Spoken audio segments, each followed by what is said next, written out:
My younger brother Michael has always been fascinated by mysteries and the unknown.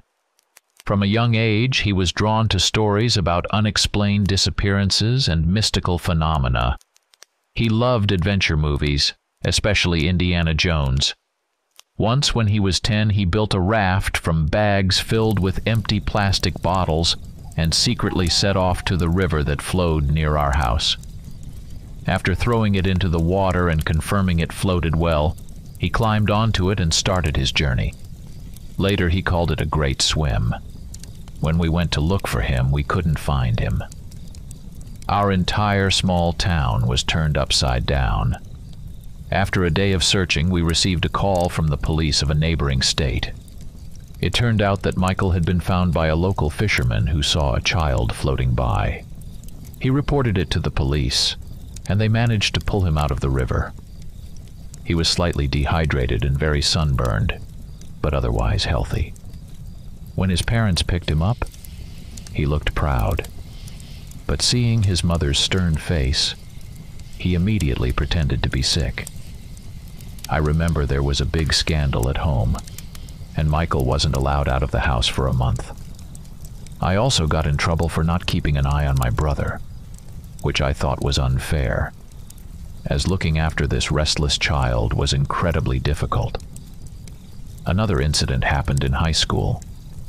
The Area 51 conspiracy was popular at the time. This story completely consumed Michael. His room was covered with pictures, newspaper clippings, and eyewitness testimonies. Naturally, his passion eventually led to more trouble for our parents. Michael decided to sneak onto the base, and of course he was discovered and caught. He faced serious consequences, and our father had to pull every string to smooth things over, convincing the authorities that his son was just an idiot and posed no threat. When Michael finished school, he didn't go to college like I did. Our wealthy parents allowed him to pursue what truly interested him. Thanks to their support, Michael began traveling the world in search of the unknown and mystical. He visited the most remote corners of the planet, encountering incredible stories and legends. Despite his love for travel and danger, Michael always adhered to one important rule we set. He had to check in once a month. This rule became inviolable for us, as we understood that if he didn't contact me, something must have gone terribly wrong. Michael always followed this rule, even when he was in the most inaccessible places. But this rule was broken after his last adventure. One evening, I had just returned from work, completely exhausted. All I wanted was to collapse on the couch and relax. As soon as I walked into the house, I was struck by the sight of Michael sitting on the couch, sipping a beer. We hadn't seen each other for a long time, and I was glad to see him. He stood up when he saw me, and we hugged. After that, I poured myself a beer and sat down next to him. "How are you doing, Michael?" I asked, hoping to hear the usual stories about his adventures. He put down his beer and focused. I immediately knew he was on edge, which meant he had come up with a new scheme. I sighed wearily, preparing for what he was going to say. "Jack, this time I found something truly worthwhile," he said, pulling out old documents from his bag. He waved a folder in front of me, and I already knew it would be something grandiose. You know, to strike gold, you sometimes need a bit of luck. Imagine I was at our parents' house and suddenly I craved steaks.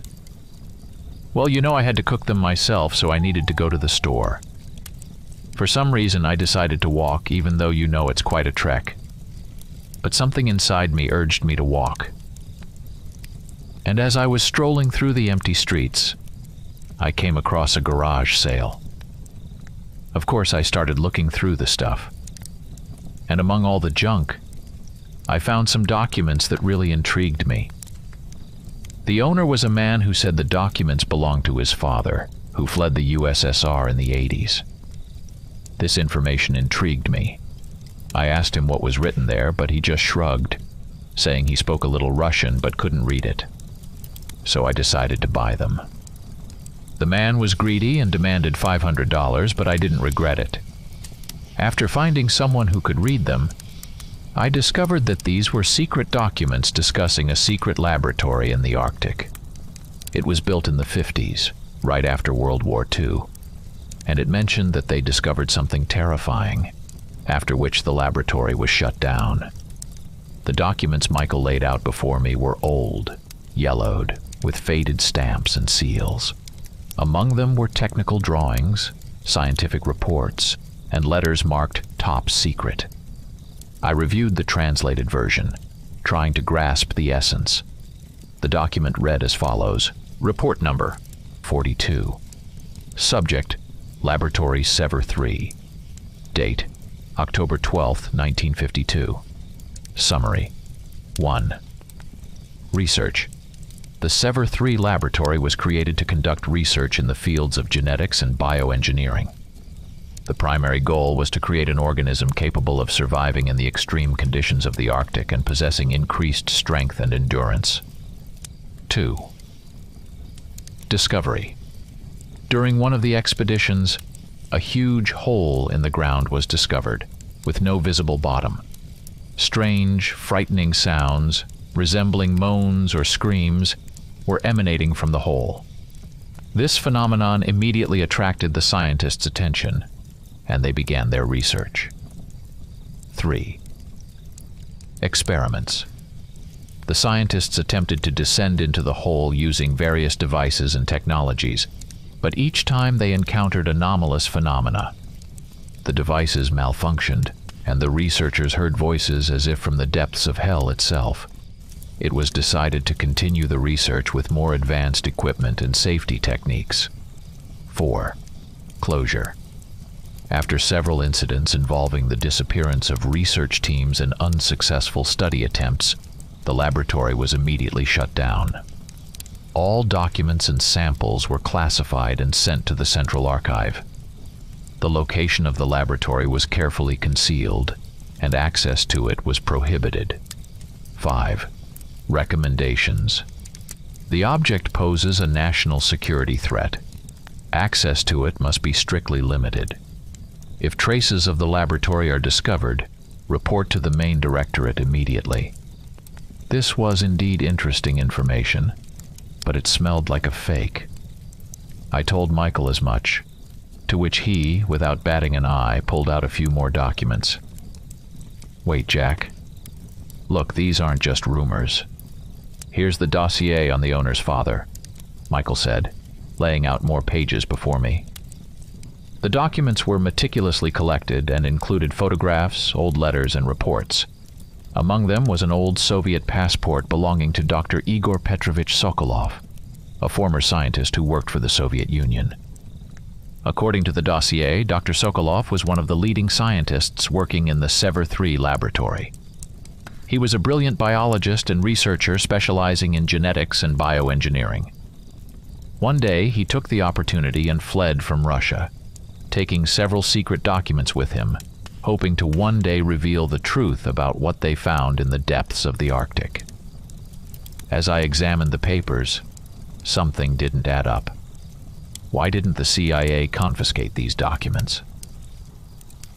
I pointed this out to Michael, to which he said he didn't know the answer. That's why I want to talk to this scientist personally. I found out that he is in a nursing home and I'm going there tomorrow. What do you say? Want to come with me? I decided to agree, feeling a bit curious. The next day, Michael and I set off. The road was long and tiring, but Michael kept talking the entire time, trying to keep my interest high. We drove through several small towns before finally reaching our destination. The nursing home was on the outskirts of a small town surrounded by forests. The building was old but well maintained, with large windows and flower beds at the entrance. When we walked into the reception area, we were greeted by a nurse, a young woman with kind eyes and a warm smile. "Good afternoon. How can I help you?" she asked, looking at us with interest. "We're here to visit Igor Sokolov," Michael replied, showing her some documents. It was the son's consent for the visit, which he had recently obtained. The nurse nodded and led us through long corridors. We passed rooms with open doors where elderly people were reading, watching TV, or just relaxing. The atmosphere was calm and cozy. Finally, we reached the right room. The nurse knocked and quietly said, "Mr. Sokolov, you have visitors." A weak voice came from behind the door. "Come in." We entered a small but cozy room. By the window stood a table with a vase of fresh flowers, a rocking chair next to it, and a bookshelf filled with old books. On the bed, under a warm blanket, sat an old man. His face was wrinkled, and his eyes were tired. He seemed out of it. We approached and sat down next to the bed. The old man seemed to notice us and focused his gaze. Michael began the conversation. "Hello, Professor. You don't know us, but we're friends of your son. We'd like to ask you a few questions." We waited for his reaction. Dr. Sokolov shifted his gaze between Michael and me, then nodded, indicating he understood. Michael took out the documents and showed them to the old man. "Could you tell us what you studied in the Sever 3 project?" The old man looked at the documents, and his face changed as if he had seen a ghost from the past. "I didn't bring any documents. It was all Ivan," he said with an accent. "He sent them to me as a reminder. He said I must go back and finish what we started." Dr. Sokolov fell silent, lost in unpleasant memories. Michael asked again, "So, what exactly did you study there?" The old man was silent for a while, then said, "The abyss. There was an abyss. Don't go there. They dwell there." His eyes filled with fear, and he seemed to immerse himself in his memories, muttering something in Russian. Suddenly he started screaming, his cry full of horror and pain. He began to have a seizure, his body convulsing on the bed. The nurse, hearing the noise, quickly rushed into the room. She started calming him down, administering a sedative. Michael and I were forced to leave the room, shaken by what we had just heard and seen. This story truly intrigued me, and looking at my brother, I saw his eyes burning with excitement. This didn't bode well. I was right. Michael looked at me and said, "It's decided, we're going there." I didn't like this idea and tried to dissuade him, but he was adamant. He then went to our father, but he refused to give him money, saying it was a bad idea. But Michael didn't give up. He somehow found the funding, rented a boat, assembled a team, and set off. I last saw him 2 months ago when he stopped by to say goodbye before the trip. He was, as always, cheerful and energetic. This always attracted people to him, but looking at him I had a bad feeling. We said our goodbyes and he sailed away. It's been 2 months now without any contact. We expected a call at the end of the first month, but nothing happened. Mom started to worry and Dad reassured her, saying we needed to wait. But as the second month began, we realized Michael was in trouble. He went to the Franz Josef Land archipelago, which belongs to Russia.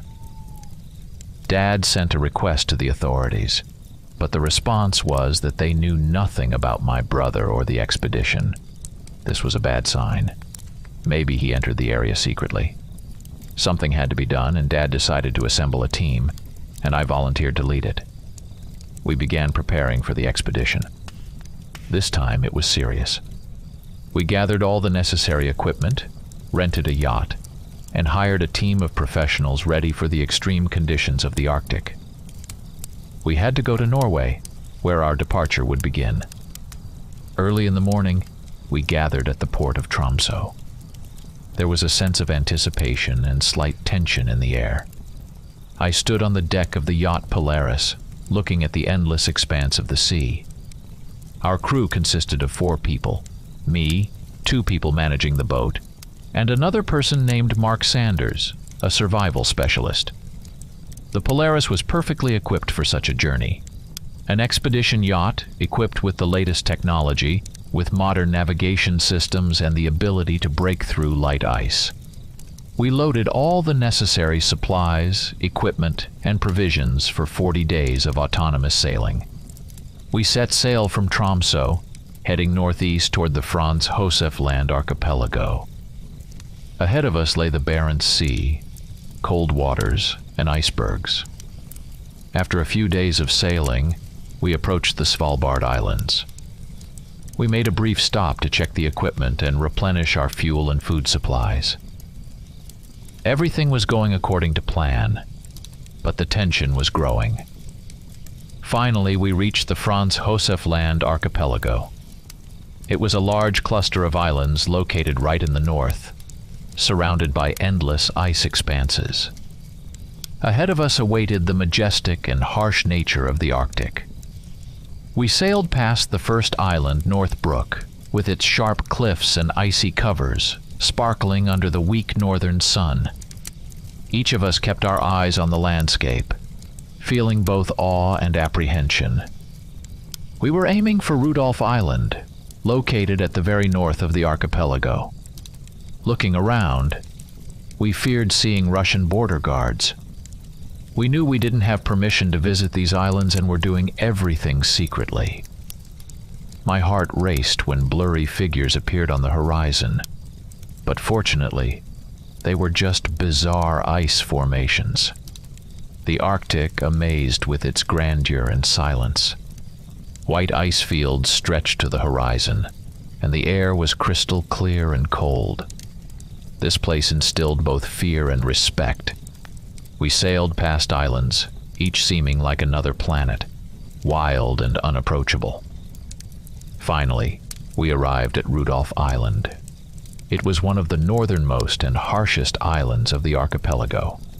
We approached the shore, trying not to attract attention. Waves crashed against the icy blocks, creating the impression that nature itself resisted our presence here. Once we moored the yacht, we began preparing to disembark. We checked our equipment, clothing, and supplies. There was a palpable tension in the air, each of us aware of the importance and danger of this mission. I could feel the cold seeping through my layers of clothing, but it only strengthened my resolve. Rudolph Island was a harsh and inhospitable place. It was covered with ice fields and rocky outcrops. There wasn't a single living creature around, just endless expanses of snow and ice stretching to the horizon. The wind whistled in the emptiness, creating the eerie impression that the island itself was resisting our presence. We began exploring the island, trying to find the entrance to the laboratory.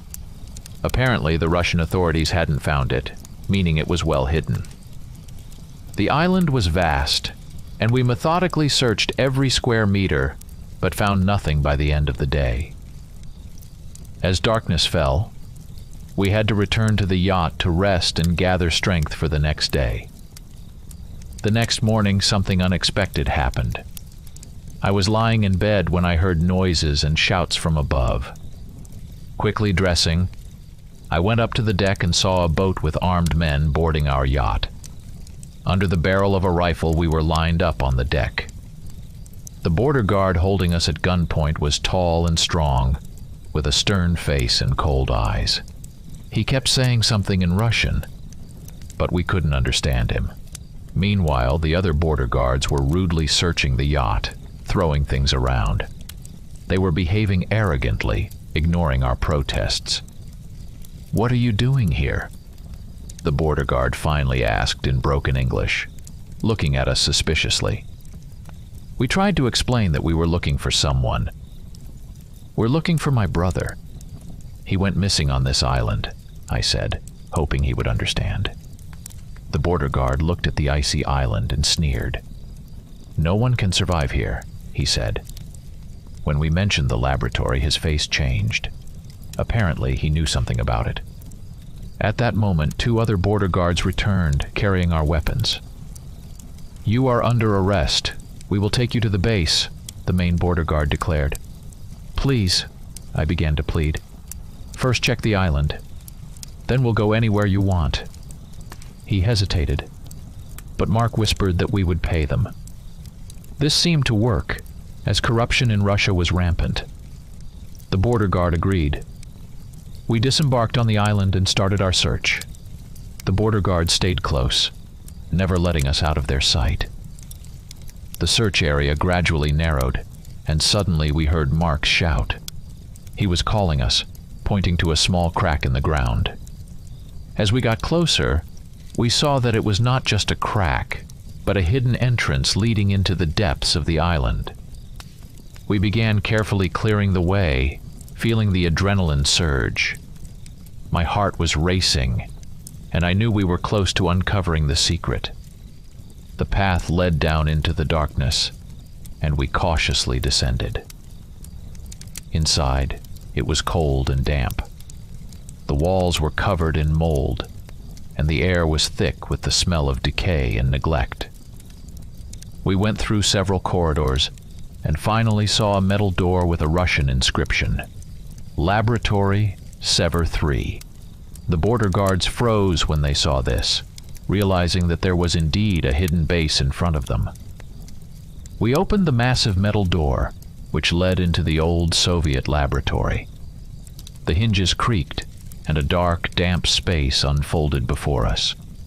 The air was filled with the smell of decay, mixed with mold and rust. We turned on our flashlights and cautiously stepped inside, looking around. The laboratory was larger than we could have imagined. We walked through a narrow corridor, and suddenly an enormous underground complex opened up before us. The walls, ceiling, and floors were lined with old concrete slabs, with rusty pipes and wires crawling over them. Remnants of old equipment, lab tables, and glass containers were scattered everywhere. It seemed like time had stood still here for decades. Only Mark, I, and 3 border guards went inside. The others stayed outside, guarding the entrance. We slowly moved through the corridors, examining rooms, each holding its own secrets. In one, we found old scientific reports and blueprints. In another, dust-covered cabinets and instruments. The silence was oppressive, and only our footsteps echoed through the corridors. Suddenly we heard a strange noise. It was a chilling sound, as if something was creeping toward us from the darkness. We froze, listening. The noise grew louder, and I felt a cold sweat run down my spine. Suddenly, something jumped out of the shadows at one of the border guards. Screams and gunfire erupted. Flashlights darted around, illuminating chaotic movements and the glint of weapons. Mark and I saw only a flash of a shadow and the gleam of sharp claws that sunk into the guard. His screams filled the corridor with terror. "Run!" Mark shouted, and we dashed away, not looking back. We raced down the corridor, trying to escape the horror unfolding behind us. The walls and ceiling seemed to close in, and the air grew heavy and suffocating. My heart pounded in my chest like a hammer, and I felt like I couldn't catch my breath. Screams and gunfire still echoed from behind. The guards were trying to fend off the creature that attacked them, but their efforts seemed futile. Mark and I didn't stop, continuing to run forward, hoping to find an exit or shelter. The corridor led us to a large hall where we finally stopped, breathing heavily and looking around. Our flashlights revealed old machines and equipment, but no signs of life. "What was that?" Mark whispered, looking at me with horror in his eyes. "I don't know, but we need to be ready for anything," I replied, feeling fear and adrenaline mixing in my head. We stood, breathing heavily, trying to make sense of what had just happened. But suddenly, we heard that terrifying sound again. Rustling, scraping, and rasping groans echoed from the darkness, and we realized that the creature was hunting us. "Run!" Mark shouted again, and we bolted once more. Adrenaline surged through our veins, and every step echoed in the empty corridors. Fear gripped my throat, and it seemed like the walls themselves were closing in on us. We could feel something enormous and malevolent pursuing us, getting closer and closer. "Damn it!" I yelled as the creature pounced on me, knocking me to the ground. Mark instantly helped me up. I caught a glimpse of it. The creature was covered in thick fur, its figure resembling a mix of a wolf and a human, with long claws and glowing eyes in the darkness. We continued to run, feeling that our time was running out and that we would be caught any moment. Turn after turn, we raced through the labyrinth of corridors, trying not to look back. The sounds of pursuit grew louder, and cold horror enveloped us like an icy fog. Thoughts of survival seemed impossible. Suddenly, in the faint light of our flashlights, a passage opened up ahead, and someone waved us in, urging us to run inside. It was our only salvation. "Faster!" Mark shouted, and we dashed into the passage. As soon as we got inside, the door slammed shut behind us with a bang. We heard the creature crash into the door from the other side, its claws scraping against the metal, and its piercing screams echoed through the corridors. When we calmed down and caught our breath, I noticed the person who had saved us. It was my brother Michael. He looked at me with disbelief and asked, "What are you doing here?"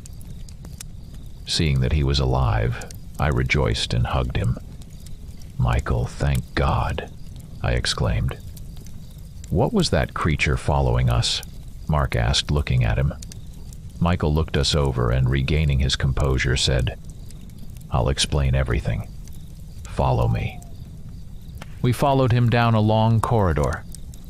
I told him that after he stopped communicating, our father sponsored an expedition and sent me to find him. Fortunately, I knew where the laboratory was and remembered this place. Michael listened to me with a pale face, then turned and said, "You shouldn't have come, Jack. This whole endeavor was a mistake, and it's all my fault. I should have listened to you and stayed home." I looked at him, trying to understand what he meant, and then I remembered the creature and began to understand. We walked down a narrow, dark corridor, lighting the way with our flashlights. The walls were covered in old, peeling wallpaper, with traces of moisture and mold in places. Pipes and cables hung from the ceiling, creating an eerie sense of neglect and abandonment. Soon, we entered the living quarters. There were rooms filled with books, cluttered with old, dusty volumes. The bookshelves were overflowing with scientific journals, reports, and diaries. We passed a room with exercise equipment where old, rusty machines stood, seemingly unused for decades. The kitchen we saw next was furnished with old Soviet appliances and furniture. Empty cans and food remnants were on the table, as if someone had recently been there. "This place was designed for long-term habitation," Michael said, stopping.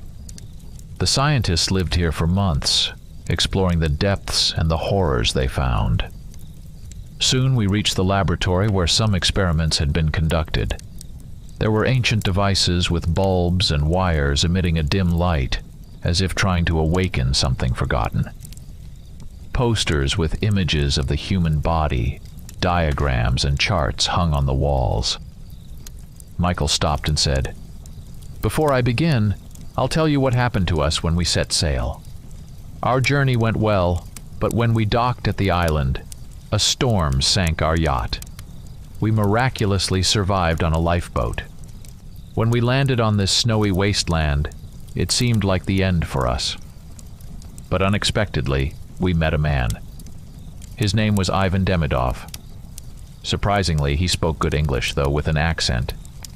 He helped us and brought us here. But on the way, when we entered the laboratory, he said we had to be careful and quiet. We walked through the same corridors you did, and that creature attacked us too. Unfortunately, all members of my crew perished. Only I and the old man survived." Michael looked around as if checking that no one was eavesdropping and continued, "When we arrived here, Ivan told me everything. Now I'll tell you his brief story." Michael took a deep breath and continued his story. After the war ended, the Soviets began conducting expeditions in the north, and when they explored this island, they discovered a cave with an abyss. This place immediately interested the scientists, and a laboratory was built here to conduct various experiments and research. During the research, it was discovered that the abyss emitted various sounds of unknown nature, and sometimes terrifying creatures resembling beetles crawled out from there. There were attempts to descend into it using equipment and oxygen masks. They managed to reach a few kilometers deep and found a strange slime that turned out to be alive. They collected samples, brought them up, and began various experiments with it. This is where the bloody history of this place began. After the war, the Soviet Union captured hundreds of thousands of Germans, who were settled in camps throughout the Union. Some Germans were sent here for human experiments. Scientists experimented on them, merging the slime with humans and creating terrifying creatures. This slime served as a conductor, a linking element between human DNA and other beings. They took animals and merged them with humans using various animals, from herbivores to predators. Surprisingly, the most successful and synergistic symbiosis with humans was with wolves. Experiments continued for a decade, but one day there was an energy surge that damaged the equipment, and the creatures broke free, killing all the scientists. Only Demidov survived, who was a young intern at the time. Before dying, one of the scientists told Demidov a secret. It turned out there was another, more secret laboratory with equipment that could contain the abyss. This equipment needed to be maintained and a special code entered, and since then, Demidov lived on this base, keeping the device running. A small part of the Soviet leadership knew about this laboratory. When they learned of the tragedy, they decided to freeze the project and keep it secret. So Demidov was left alone. Sometimes he left this place to find another scientist who worked here. That was Sokolov. He developed the device containing the abyss, so Demidov wanted him to return and finish the job. All this time, Demidov lived alongside the monsters that broke free. Some of them died, but some still live. Michael fell silent, giving us time to process what we had heard. Suddenly, an alarm sounded throughout the laboratory. Hearing it, Michael looked around and led us further. We walked through a long, dark corridor lit only by dim, flickering lights, creating a creepy atmosphere. At the end of the corridor stood a massive door, covered in rust and old inscriptions in Russian. Michael stopped in front of the door and, with some effort, slowly opened it. Behind the door was a vast cave filled with various devices and instruments. In the center of the cave was a large pit, above which loomed an enormous dome studded with strange devices. We approached closer, and I peered into the pit, feeling cold air rising from its depths. The pit seemed bottomless, and I felt fear gripping my heart. Next to the pit stood a large stone obelisk engraved with various symbols that I didn't recognize. They resembled demonic runes, emitting a sinister energy. Michael approached a device on the wall with a mechanical panel of symbols and began pressing buttons. The panel reset, and we felt the equipment above the pit hum and whir to life. Suddenly, there was a small explosion. We jumped back in fear, but Michael seemed to know what he was doing.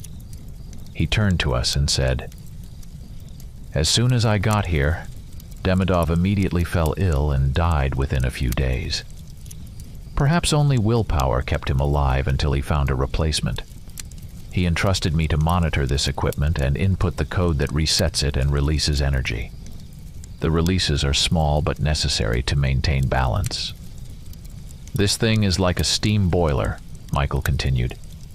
"If the pressure gets too high, it will explode. "And what will happen if it explodes?" I asked, feeling a chill of fear down my spine.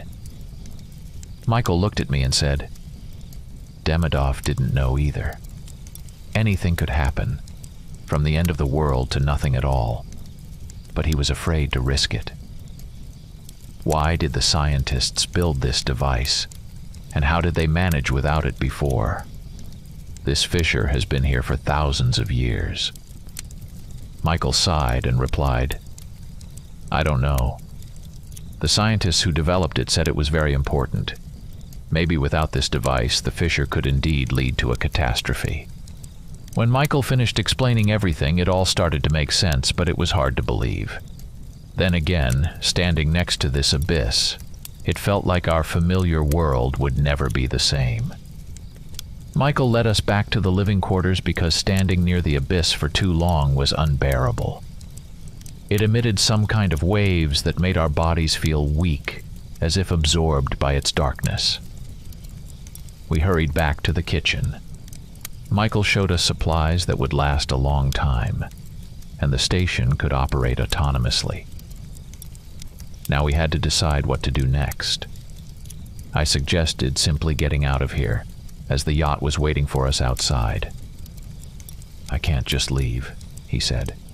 "If we leave this place without control, the consequences could be catastrophic." I sat down and tried to relax.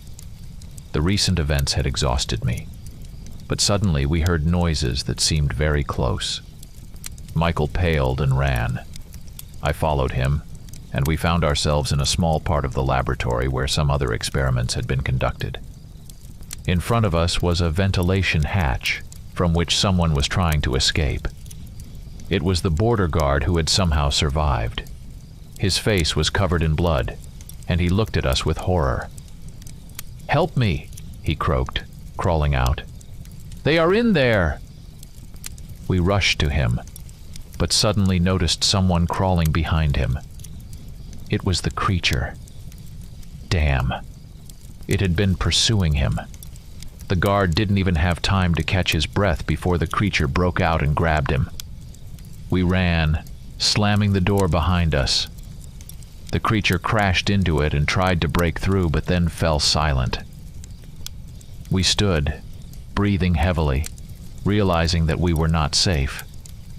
Suddenly, we heard someone crawling through the ventilation shafts. Horror enveloped us as we realized the creature had found a way to move through the lab. "It's heading toward the abyss," Michael whispered. "We have to stop it." We rushed toward the lab, but were too late. The creature was already standing by the pit looking down. When we entered, it turned and looked at us with its glowing eyes, then jumped down. We watched in terror, not knowing what would happen next. We cautiously approached the pit and looked inside, but saw nothing, only darkness. I asked my brother, "What do we do now?" He just shrugged. As we stood there in thought, we suddenly heard a rumbling coming from the abyss and felt an earthquake that made it hard to stand. Sand fell from the ceiling, and I feared the cave would collapse. Suddenly we heard a roar coming from the depths of the abyss and felt something enormous crawling up. I looked at my brother and said, "It seems we're done for." I saw the fear on his face. Michael began pacing, then stopped and said, "We'll have to use the last resort." "What's the last resort?" I asked. "The whole cave is rigged with a massive amount of explosives." Michael ran to a metal cabinet. He opened it and entered something on a panel inside. It was a mechanical timer. "We have 10 minutes, he shouted. "Run!" We bolted for the exit, adrenaline surging through us. As we ran out of the secure part of the lab, we heard strange sounds. It turned out the creature wasn't alone. Rustling and rasping came from the darkness of the corridors. "They're coming for us!" Mark shouted. We ran through the corridors, hearing the creatures chasing us. The sounds grew louder, and terror enveloped us. Each turn could be a trap, but we didn't stop. Our breathing was ragged, Our legs were giving out, but fear drove us forward. In one corridor, I turned and saw several creatures chasing us. Their eyes glowed in the dark, and their claws scraped the floor. We knew we had little time and desperately ran for the exit. Finally, we burst outside and slammed the door behind us. The sounds outside subsided, but we knew the creatures could come out at any moment. We ran to the yacht, trying to leave this cursed place as quickly as possible. Time was ticking mercilessly, and each step brought us closer to either salvation or doom. We reached the yacht and the captain started the engines. I looked at Michael, and in his eyes, I saw the reflection of everything we had been through. We knew this place had to be destroyed to prevent another catastrophe. The yacht began moving away from the shore, and soon we were at a safe distance. Suddenly there was a deafening roar, and a massive explosion shook the ground. The yacht almost capsized as the powerful energy release hit the water, creating huge waves. We grabbed the railings, trying to stay on our feet as the boat rocked violently. A terrifying roar echoed from the cave, making our hearts freeze. I looked at Michael, and in his eyes, I saw the same horror I felt. We didn't know what would happen next, but we knew we had to survive. The yacht rocked on the waves, but the captain skillfully handled the controls. We gradually moved away from the island, and soon we were at a safe distance. We stood on the deck, watching the billowing smoke rise into the sky, trying to comprehend what we had done. Did we stop the threat or only make it worse? I asked aloud, not expecting an answer. Michael silently nodded, his face pale and exhausted. We knew we had no answers and that the consequences of our actions would be determined by time. I turned to the captain and firmly said, "Straight south."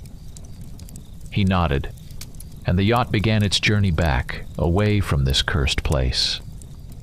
We stood on the deck, watching the island gradually disappear over the horizon, the plumes of smoke lingering in the sky, reminding us of what we had been through.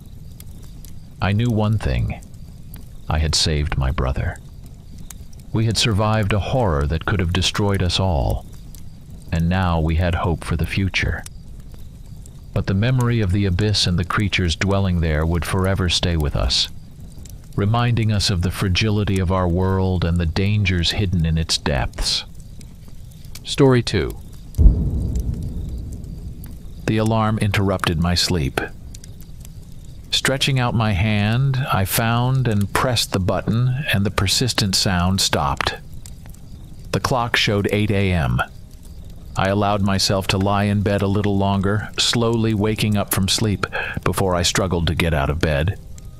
I went to the bathroom, freshened up with water, and then headed to the kitchen to prepare breakfast. Turning on the TV, I chose a channel with morning news, which now served as a background to my morning ritual. On the screen, a beautiful presenter was reviewing the latest news. First, she briefly touched on the activities of the city's mayor, but it did not catch my attention, so I only glanced at the change of topic. The next report was more interesting. Researchers from the Meteorological Center discovered an unusual temperature anomaly in Antarctica. They suggested it might be volcanic activity, but they were not completely sure. The U.S. government, in collaboration with the military, plans to send an exploratory mission to find out the reasons behind this. The presenter smiled, emphasizing that the mystery might soon be unveiled, which could particularly interest fans of Lovecraft's works. Hearing the news, I could not hide my surprise. It had not even been a week since we discovered the anomaly by studying temperature maps of Antarctica using satellite data. Our report sent to the government sparked lively interest, and it was decided to organize a research mission, of which I was to be a part. Yesterday, I received an email indicating the meeting place with the mission team, scheduled for today. Reflecting on what was to come, I finished my breakfast quickly dressed, and, looking at the clock, realized that I needed to hurry. Gathering the necessary items, I headed to the address indicated in the email. Leaving the house, I headed to the nearest subway station, where I easily found the right train, which was overcrowded. After making my way to the station near the government office, I exited the subway and started ascending the stairs outside. At that moment, a woman appeared before me unexpectedly. Her appearance and attire evoked thoughts of a gypsy, dark hair tied up in a voluminous bun, and her clothing, bright and colorful, adorned with many patterns and fringes, clearly stood out against the gray city hustle. Looking at me with her piercing large eyes, she offered to reveal my future. Attempting to pass by was unsuccessful. She effectively blocked my way. Knowing how these situations usually go, I took out my wallet and handed her a $20 bill, hoping for a quick resolution. However, grabbing the money, the woman insisted, stating she never takes money without reason, and simply asked me to extend my hand. To end this encounter as quickly as possible, I relented and offered her my palm. She carefully examined it, and then, with a mysterious and cautioning tone, warned that I faced great danger like never before. If I could overcome it, I would live to a ripe old age. The woman's words did not resonate in my heart, as I did not value such predictions. Thanking her for the advice, I hurried on, inwardly resenting the wasted time. Finally, I arrived at my destination, a building that hardly differed from the typical office structures of the city. It was a 4-story construction with a modern facade where glass and metal harmoniously combined, creating an image of strictness and functionality. At the entrance, I was met by a security guard who, as expected, asked for my documents and explained the purpose of my visit. After a brief explanation that I was a participant in the research mission, I was immediately let inside and directed to the elevators, pointing out the necessary floor and office number. Approaching the elevator, I met a woman who was also about to go upstairs. She was of average height, with long golden hair neatly tied back in a ponytail. She wore practical yet stylish clothes. Curiosity and openness to new acquaintances shone in her bright blue eyes. We exchanged glances and entered the elevator together, then exited on the 4th floor. To both of our surprises, we needed the same office, number 45. After a brief exchange of surprised looks, we knocked and entered the room. Inside, a small conference room awaited us, with a large table in the middle. Other people were already present. Among them stood out a man in an elegant suit, who approached us with a confident stride and greeted us. He introduced himself as Jeremy Smith, the head of the research mission appointed by the government. After a brief welcome, Jeremy invited everyone to take a seat, taking his place at the head of the table. He began with introductions. First was introduced David Gray, a middle-aged man with a serious and focused look. His appearance exuded strictness and experience, hair starting to gray and insightful eyes. David, a geophysicist by profession, was tasked with analyzing Earth's physical processes in Antarctica. His knowledge and experience were crucial for researching anomalies affecting geological stability and the magnetic field of the region, which could provide the key to understanding the phenomena discovered. Then, the attention of those gathered turned to Michael Harding, the captain of a military unit. His decisive look and physical readiness were immediately noticeable. As a military commander, Michael and his squad of soldiers were responsible for the expedition's safety and logistics in Antarctic conditions. Next was introduced the woman I had met at the elevator, a glaciologist. She specialized in studying glaciers and ice sheets, and her work's importance for the mission was undeniable. Her expert analysis of the glacier's conditions, their movements, and their impact on climate change helped understand the dynamics of anomalies in Antarctica. Finally, Jeremy Smith introduced me, a climatologist who discovered the anomaly. My name is Alexander Hill. My role was to analyze the climatic conditions of Antarctica, study the impact of anomalies on the global climate, and identify potential consequences for the region's ecosystem. After the introductions, Jeremy continued with the meeting's introductory part. He emphasized the mission's main task, clarifying that the temperature anomaly discovered last week initially suggested the possibility of a volcanic eruption. However, some signs did not match the typical manifestations of volcanic activity, indicating the possibility of other causes for the anomaly. That's why it was decided to send our team for a detailed investigation. Jeremy stressed that Antarctica is a harsh place, requiring serious preparation and the ability to overcome difficulties. He announced that the departure was scheduled for tomorrow, giving each of us time to finalize personal matters and prepare for the expedition. Then, the mission leader inquired about the specialized equipment and personal items we would need for work and life in Antarctica. Over the next hour, we discussed the technical aspects and logistics of the upcoming mission, clarifying the list of necessary equipment, from communication devices to scientific instruments and safety equipment.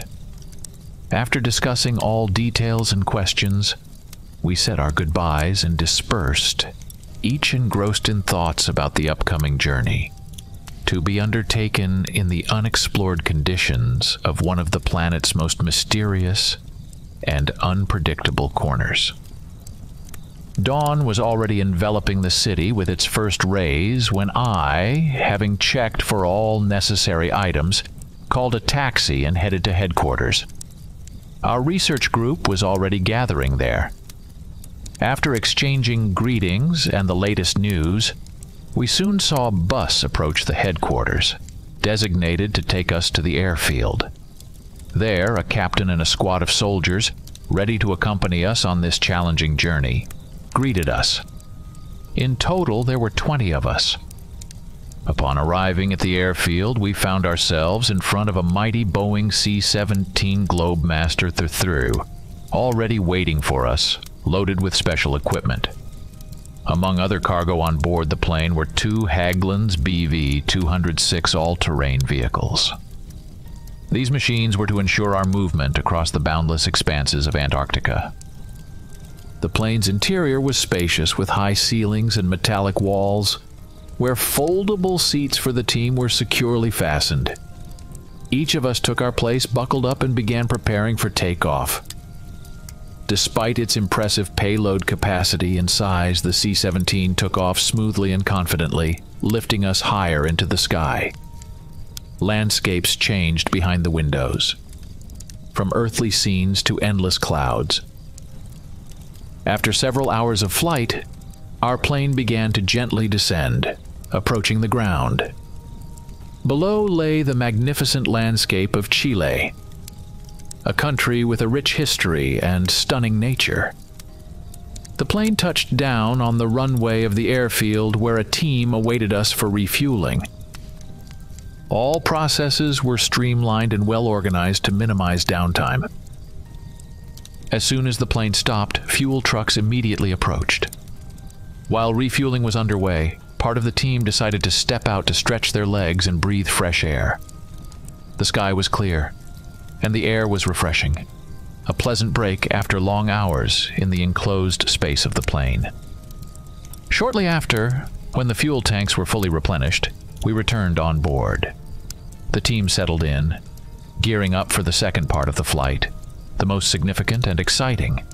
The plane, having gained the necessary altitude, headed towards the cold expanses of Antarctica. With each passing hour, it grew colder and whiter outside the windows. Glaciers and snow-covered peaks began to emerge more distinctly, and the sea took on a deep blue hue, dotted here and there with icebergs. During the flight, as the icy expanses of Antarctica began to flash by the windows. Emilia, the Antarctica specialist, enthusiastically shared her knowledge with us. She told us that the ice sheet covers 98% of the continent, with some ice reaching heights of 13,000 feet. Her stories came to life with the views of the first icebergs appearing on the horizon. Hearing about the height of the ice, I couldn't help but marvel at the scale and beauty of this place. As we approached McMurdo Station, located on the shore of Ross Island in the Ross Sea, Emilia continued to share interesting facts.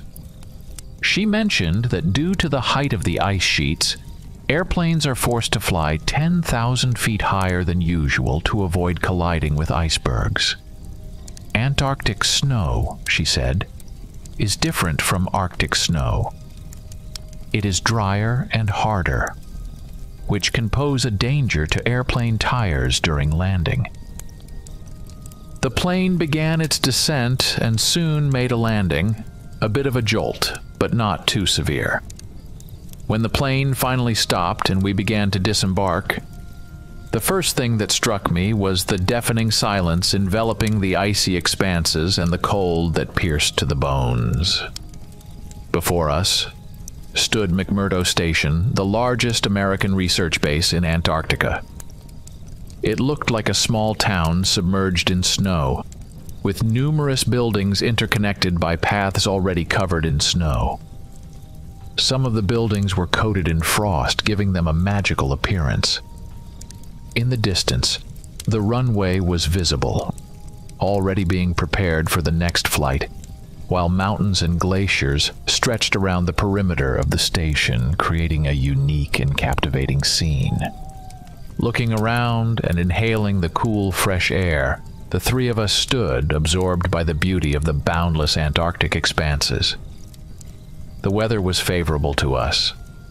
A clear sky stretched overhead, like a promise of new discoveries. David, taking out a cigarette, lit it and exhaling smoke, said thoughtfully, "This place is the last whisper of the earth before the silence of eternity, where fate finds its true face in the endless ice." His words made us ponder deeply, adding a special depth to the moment. Soon, the rumble of engines interrupted our contemplation. From the airplane hangar to the street, all-terrain vehicles rolled out, ready for the journey ahead. People from the station approached to help unload our gear. About an hour later, we finished loading everything necessary into the vehicles. After a roll call and a brief discussion of the route, we took our seats, ready to depart. In each all-terrain vehicle, designed for 17 people, we sat 10, leaving the rest of the space for cargo. Making ourselves comfortable, we set off. According to our calculations, the journey would take a couple of days, meaning we had to move without delay. It was mid-February, and it was important for us to complete all planned research before the end of the Antarctic summer. Crossing the vast expanse of Antarctica, our expedition slowly but surely moved forward. Around us reigned an immense whiteness, only interrupted by the occasional rocky outcrops and deep cracks in the ice which we carefully avoided or crossed. The sky above us was clear, allowing the sun to cast a soft glow on the snow, making the landscape almost mystical. From time to time, we stopped to check coordinates, look around, or make notes about the terrain and weather conditions. These pauses also gave us all a chance to breathe in the Antarctic air and momentarily feel the silence and majesty of the surrounding nature. Emilia, our glaciologist, occasionally pointed out landscape features, distant glacial formations, snow-covered peaks that stood out on the horizon, and unique snow structures formed by wind and time. She spoke about the processes underlying these phenomena, adding depth to our understanding of the environment around us. As the first day of our journey came to an end, we felt the need for a rest. Despite the constant light of the polar day, fatigue from the trip made itself known. We chose a suitable spot on a flat surface, sheltered from the wind by ice outcrops, and quickly set up tents, creating a temporary camp. For dinner, we pulled out thermally resistant packets of frozen food that just needed to be mixed with boiling water.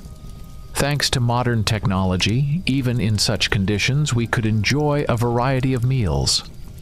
The menu included all the necessary nutrients, consisting of hot soup, a meat dish with potatoes and vegetables, as well as high-energy bars and hot tea for dessert.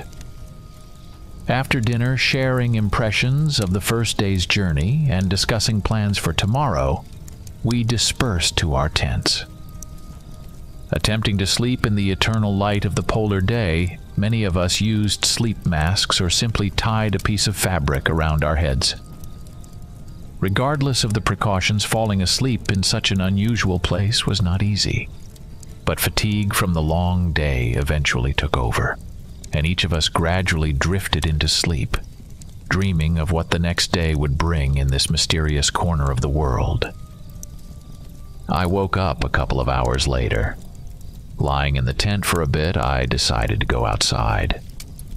Dressed up, I felt the cool air hit my face.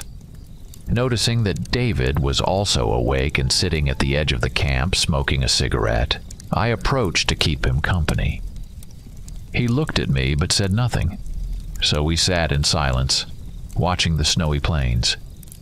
Suddenly he broke the silence and said, "For some reason, I have a bad feeling." Flicking his cigarette, he continued, "I served in Afghanistan. It was a real hell. There I developed a sort of intuition that saved me more than once. It might sound implausible, but I believe in it." Then he looked at me, gauging my reaction. I just nodded. I wasn't one to judge someone's beliefs. I asked him, "What do you think could be the danger waiting for us?" "Danger," he pondered.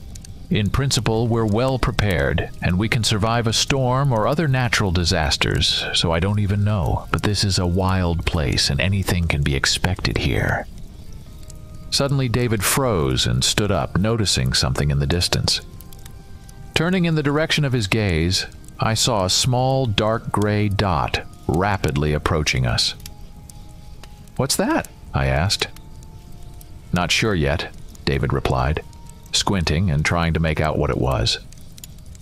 The dot grew larger, and we could somewhat discern what it was. At first it seemed to be a bear, but the creature had a strange, limping gait. It was also clear that this creature was of enormous size and was rapidly approaching us. David reacted instantly, raising the alarm. His shout woke the entire camp, and the soldiers immediately rushed out of their tents. Captain Harding ran up to us with a frightened look and asked what happened.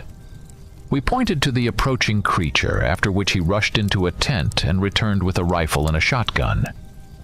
The captain ordered the soldiers to take positions, aiming numerous weapons at the target. David and I stepped back and waited for what would happen next. When the creature got close enough to be seen in detail, it turned out to be a sea lion looking unusual, almost mutant-like, and moving with a strange gallop. The captain ordered everyone to get ready, then stepped forward and started shouting, trying to scare the animal away. However, it did not react and continued running towards us. Then the captain ordered to open fire. Numerous shots were fired, and many bullets hit the creature, causing sprays of blood, but it kept running. Everyone was scared, and the soldiers didn't stop shooting. The captain put down the rifle and took a large shotgun that was lying nearby. Then, aiming at almost point-blank range when the animal almost reached him, he fired. The creature collapsed at his feet from the shot. Everyone froze, trying to comprehend what had happened. David was the first to approach the animal's carcass. Soon, we all surrounded it, trying to figure out what we had encountered. Before us lay a sea lion, but its appearance was far from normal. The creature seemed mutant. Its skin was covered in strange markings and scars, as well as scabs, as if it was diseased. The animal's eyes were unusually large and bloodshot. One of its flippers appeared distorted, which gave it a limping gait. There were areas on its body with unnaturally thickened skin, like armor protecting it from external threats. "My God, what happened to it?" Emily asked in shock. "I'm more curious about what it's doing in the center of the continent and so far from water." David pondered thoughtfully. I glanced at the carcass and a shiver ran through me. The animal looked eerie.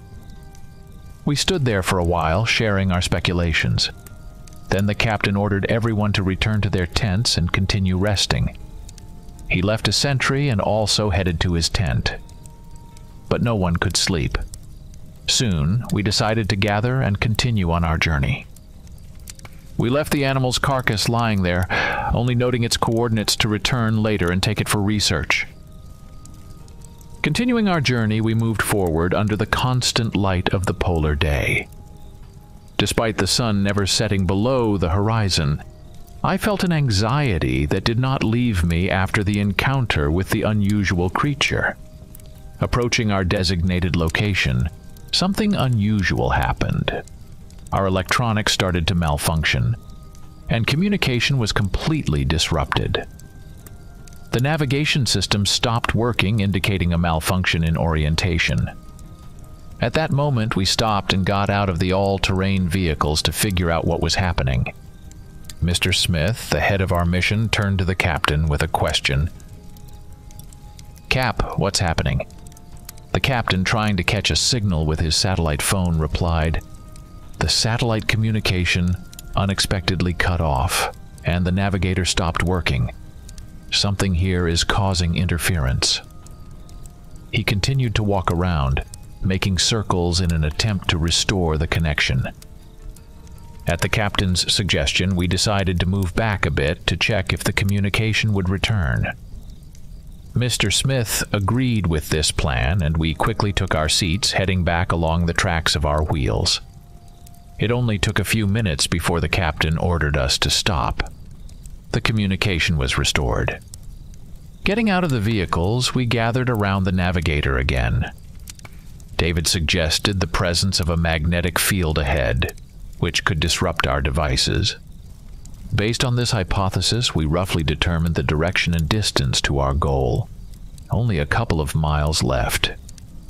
When we finally reached the place, only an endless snowy plain surrounded us, intersected by a single snow mound. Mr. Smith, surveying the area, ordered to set up camp right there. We were to conduct research in this mysterious zone and try to figure out the cause of the malfunctions with our equipment. While the soldiers were setting up the tents, we, the team of researchers, decided to explore the surroundings. Walking around, we found nothing unusual or indicative of the cause of the disruptions in our electronics, which only added to our questions. According to meteorological data, the ice in this area really should not have been preserved even at such thickness. This observation only intensified our perplexity. Soon we began deploying scientific equipment all around our camp. First, we set up a portable meteorological station to monitor real-time weather changes, including temperature, humidity, pressure, and wind speed. This allowed us to compare the local climatic conditions with the standard data. Then, using deep thermometers and a drill, we started studying the ice temperature at different levels, aiming to understand whether it matched its surface temperature and the surrounding air. With ground-penetrating radars, we began scanning the subsurface layers, hoping to detect unusual structures or changes beneath the ice cover that could explain what was happening. By the end of the day, we had a meeting, and I saw puzzled faces around me. It turned out that the readings from all devices were within normal limits, and nothing unusual was found in this place. Although satellite communication still did not work, this led us to a dead end. After a brief discussion, we decided to rest and continue the research tomorrow. After dinner, we, very tired, went to sleep. I was awakened by deep, resonating thuds that seemed to come from the very depths of the earth. Looking around, I saw that not just I, but my companions were also awakened by these unusual sounds. We quickly dressed and exited the tents. The entire camp was on its feet, and anxiety was evident on the faces of all present. Mr. Smith, approaching us, asked with noticeable concern in his voice, "What is that sound?" We just shook our heads in bewilderment. Something was happening in the depths of the earth. But what exactly? David decided to check personally. He laid a sleeping mat on the ground and pressed his ear against the surface. "It doesn't seem like volcanic activity. The sound is too uniform. It's more reminiscent of a heartbeat," he said, making us all exchange puzzled looks. What was hidden in the depths of the Antarctic ice? Emilia added her observations. "By my calculations, the depth of the ice here is about 10,000 feet. The sound is deep and muffled, meaning it's coming from the very bottom." The discussion didn't lead us to a definite answer, and Mr. Smith suggested that everyone go to sleep, considering we hadn't slept properly for 2 days already. As we dispersed to our tents, I tried to fall asleep, but the sound continued to bother me. It seemed to resonate with my body, causing anxiety. Unable to fall asleep, I decided to go outside. There was only one soldier on guard, a precaution after the previous incident. I checked the meteorological station but found nothing abnormal. Sitting on a portable chair, I began to gaze at the snowy plain. In the distance, a hill was outlined, suspiciously unnatural. Armed with a shovel, I headed towards this hill and started digging. The top layer of snow gave way easily, but then came the ice, slowing down my efforts. At some point, I noticed something dark shining through the ice. We were on a plain. There shouldn't be any mountains here. Continuing to dig, I soon discovered a roof made of dark, sturdy metal which looked out of place against the background of ice. I was amazed by my discovery. As I examined the find, a voice came from behind me. "What are you doing here?" Looking back, I saw the captain, who was looking at the pit I had dug with curiosity. Climbing out of it, I noticed other members of the group approaching. When everyone gathered, I told them about what had happened.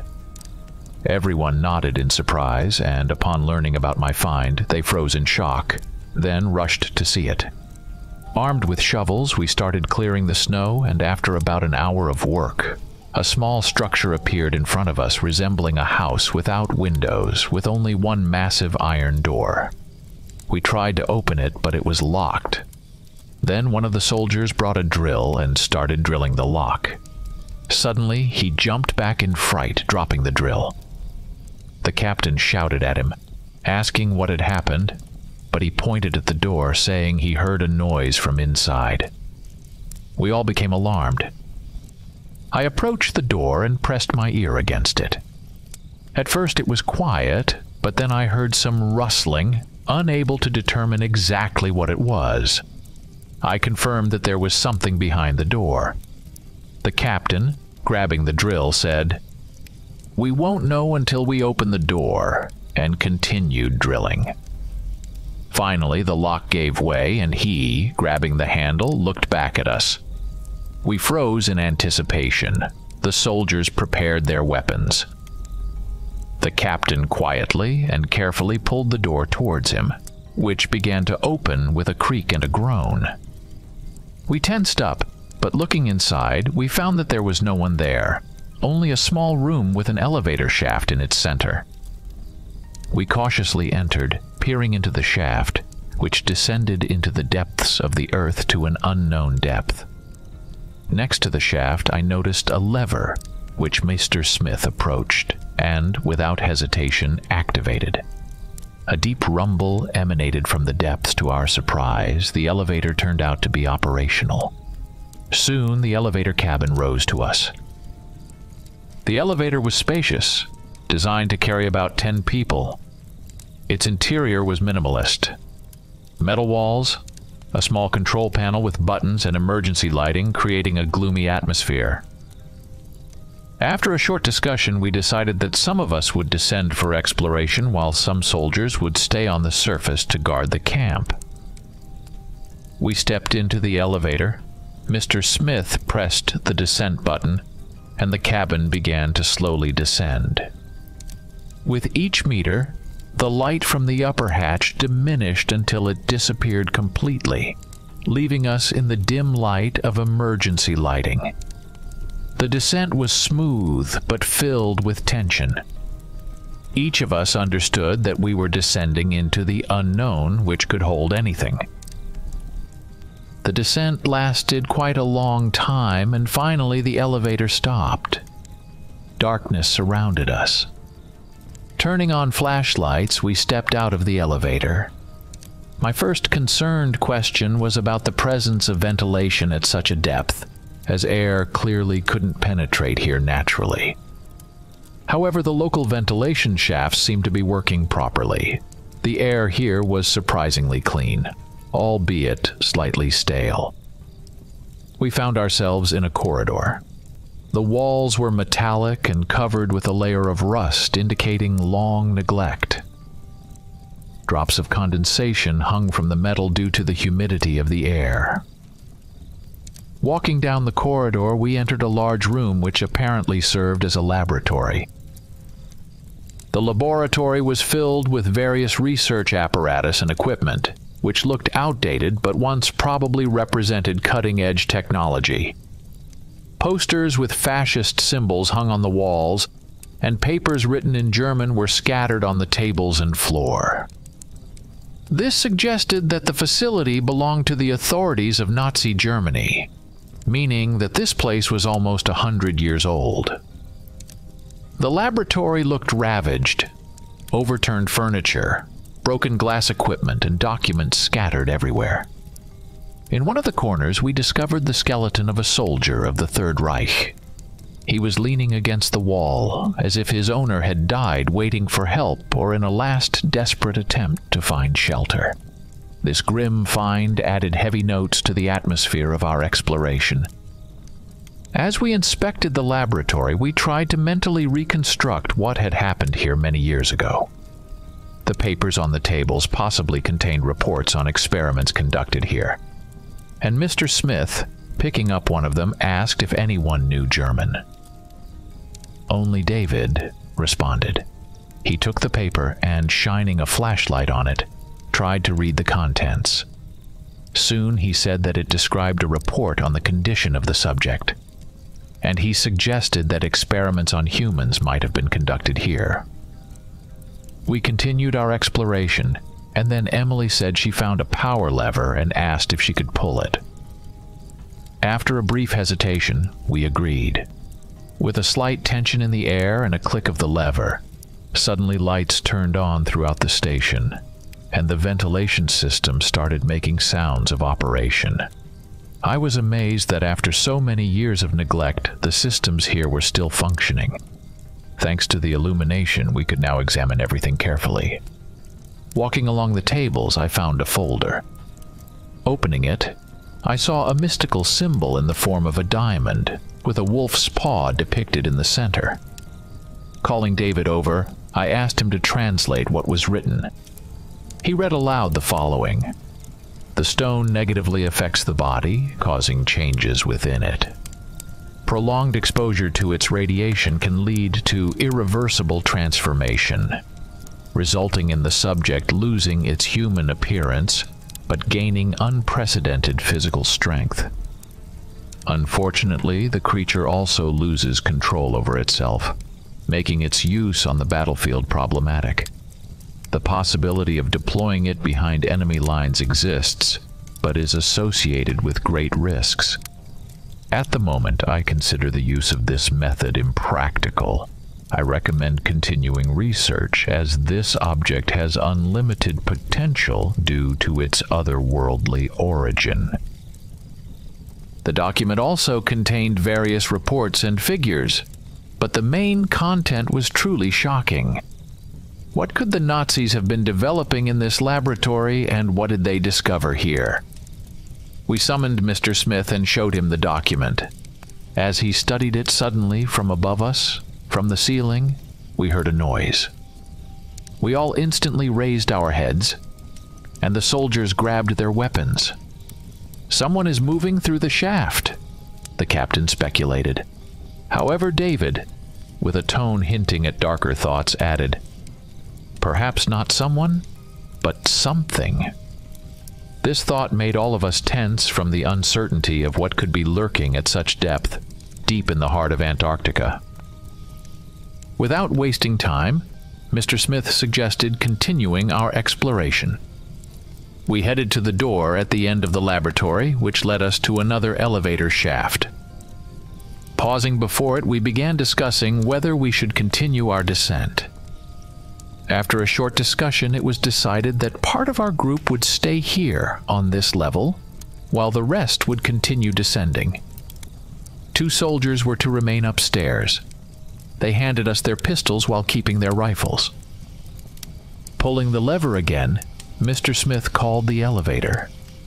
After a while, the cabin ascended, and we stepped inside, preparing to continue our journey into the uncharted depths. Tension filled the elevator as each of us was immersed in thoughts about what might await us next. This time the descent into the depths of the earth took much longer than the first. Once again we heard the same sound that had been haunting us.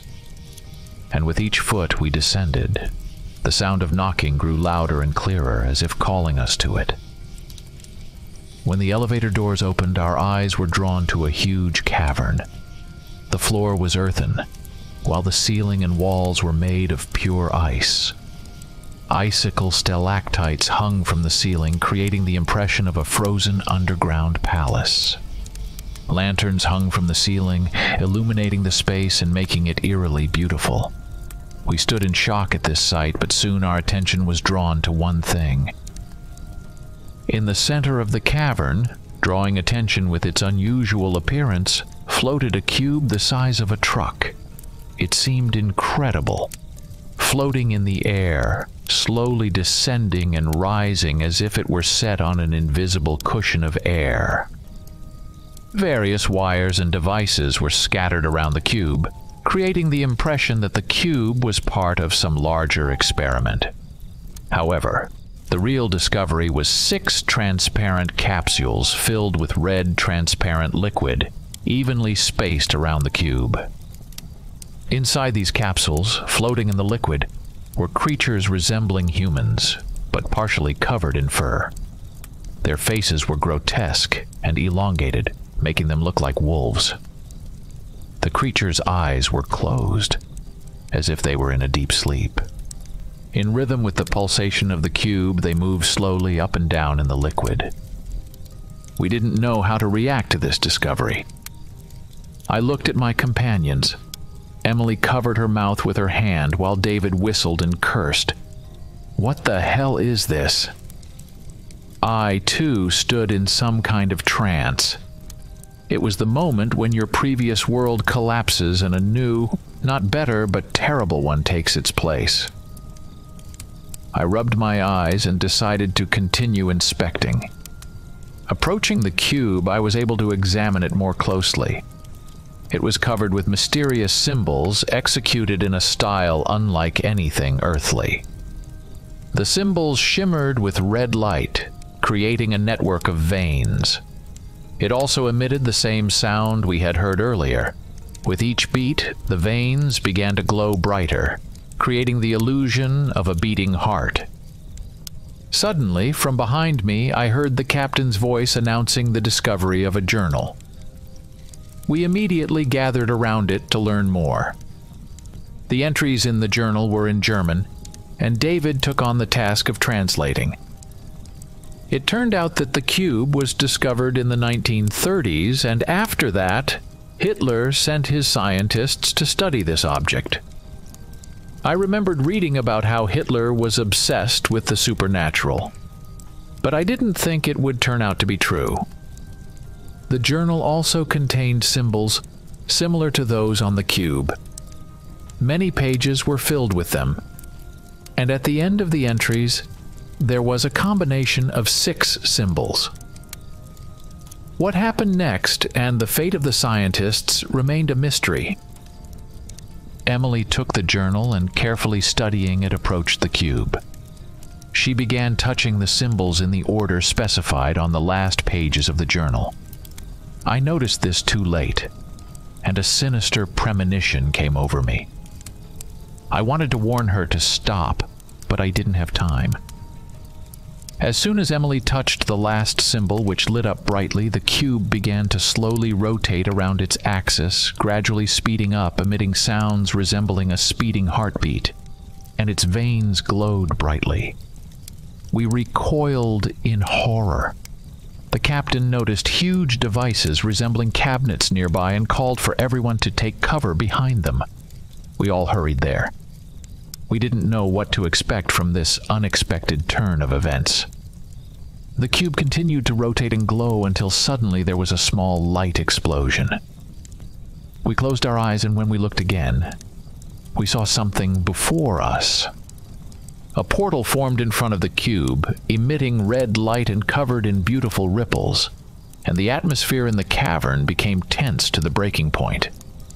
The situation intensified when I noticed that the eyes of the creatures in the capsule suddenly opened. It happened so suddenly and filled me with intense fear. I quietly informed my companions about this.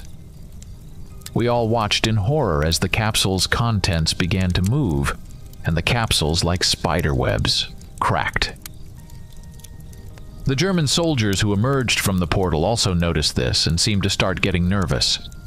They aimed their weapons at the capsules and suddenly began shooting. The sound of gunfire and roaring filled the cavern, creating chaos. The creatures in the capsules rushed at the soldiers, tearing them apart. Heart-wrenching screams echoed around us. We watched in shock as the captain, gesturing to snap us out of our stupor, ordered us to head for the exit. We, crouching and trying not to attract attention, slowly moved along the wall toward the elevator shaft. Almost reaching it, I heard a strange sound coming from there. Suddenly, a creature appeared before us, a huge wolf, more like a mutant. It was different from those in the capsules, but bore some resemblance to them. The creature snarled viciously at us, preparing to pounce. The captain reacted instantly and fired his gun. The creature dodged, although a couple of bullets hit it, but to our horror it seemed unaffected. It blocked our path to the elevator and lunged at the captain. We opened fire, which fortunately saved him. The creature merely backed off. We helped the captain up and, fending off the creatures, made our way back to our previous hiding spot. Looking back at the battlefield with the Nazis, I noticed with horror that they had been completely wiped out, and the creatures stood over their bodies, devouring their flesh. My companions also saw this, and despair washed over us. Hiding behind the devices, we pondered our next move. On one side, the creature by the elevator was attacking us, and on the other, the creatures were feasting on the Nazis' flesh. At that moment, we realized we were caught between two fronts, and a decision needed to be made about our next actions. In this critical moment, adrenaline surged through my body, and I had a single idea. I told everyone to follow me, asking Emily for the journal. Everyone looked at me puzzled, trying to understand what I was planning. I headed toward the cube, quietly creeping along the wall. Glancing back, I saw the others following me.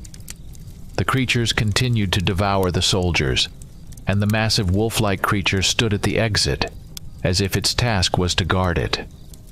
I approached the cube, which had already stopped, and the portal had disappeared.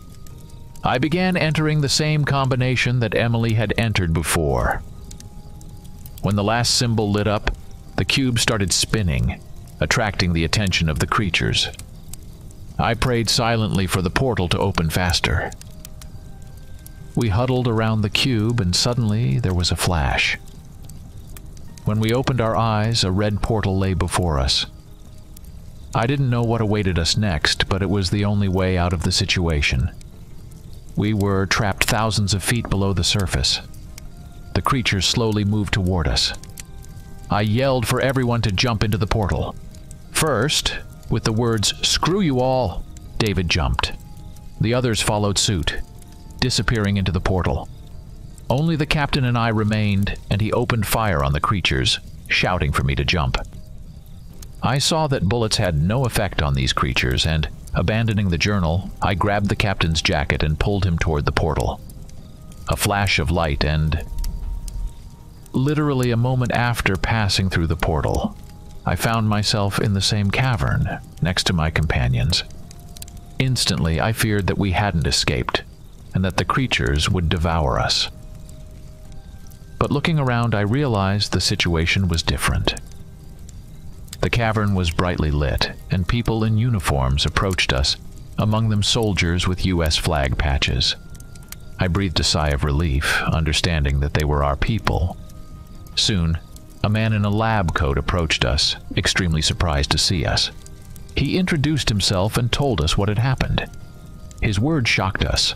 It turns out that when we jumped into the portal, the soldiers remaining above ground tried to follow us, but found only 2 who had stayed in the first laboratory. To their horror, the second elevator wasn't working. Returning to the station and reporting the incident, all forces were mobilized.